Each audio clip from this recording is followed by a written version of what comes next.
My name is Terri Morgan, and I represent Turn Your Back on Hate. It's been a year, almost exactly a year ago. Turn Your Back on Hate was established when a neo-Nazi group came into town. Ended up not being a one-time event. Tell me about Turn Your Back on Hate, and then tell me about how it's been for the past year. On January 30th, we got a newspaper article that said that several groups from varied states were going to come to Rome and do their annual rally. Bunch of neo-Nazis and white supremacists, and several of us got together and decided that is not our Rome. So we had a couple of meetings, and it grew into what eventually became Turn Your Back on Hate. On April 23rd, we did a silent protest. We stood in silence in front of them for about 30 or 40 minutes, and then we all at the same time turned and walked away, and on the back of our shirts said,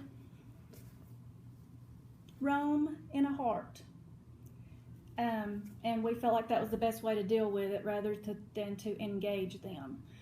And I think it worked out really well. We had about 375, 400 people there. And after it was over, we kind of got together and, cried a few tears and had some debriefing, and we decided that we wanted to go further. We didn't want to stop there, that we had identified a huge a gap in Rome that we needed to sort of fill, and there was a lot of interest, so we thought, we'll just keep going with this, and we have. And then what all kind of things have you done in the past year? In the last year, we got together with a huge number of folks over at the Law Enforcement Center and did a candlelight vigil after the Orlando shooting. We joined with some other folks and did a drum circle on Broad Street in support of the North Dakota pipeline protests.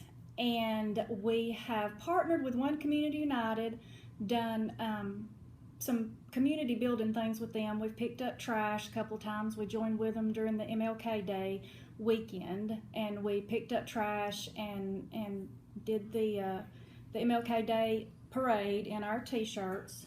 And we went to Louisiana as a group and did some community organizer training, and we got a lot out of it. We brought that back, and we're in the process of putting those principles into use as it applies to organizing here in Rome. You mentioned over 200 people turned out for the first event. Has your group increased in numbers over the year? Well, I don't know that the group has not been called on until we've been very reactionary. So when we have things, we get a lot of people to come out. But as far as the Facebook page likes keep growing, and we're getting people engaging with us in that way. We get a lot of messages, and we've gotten a lot of requests to sell some more t-shirts and do car tags, the stickers. So we've got that going on right now.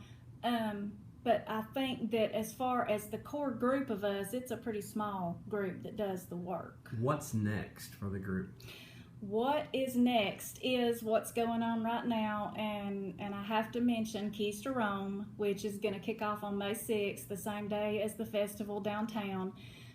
Turn Your Back on Hate was so thrilled to be included with the Rome Area Council for the Arts and the Rome Shakespeare Festival to do the downtown festival. So it's going to start off that morning at 9, and we've got several pianos, and different groups have painted them. And the concept is that people will just sit down and play the piano. And our piano is beautiful. If you go to Turn Your Back on Hate's Facebook page, you can see a picture of it. But then we ask other groups to do the other pianos, and they will be placed all around Rome. There's going to be some fun events going on around that too. So just keep your eyes on our page.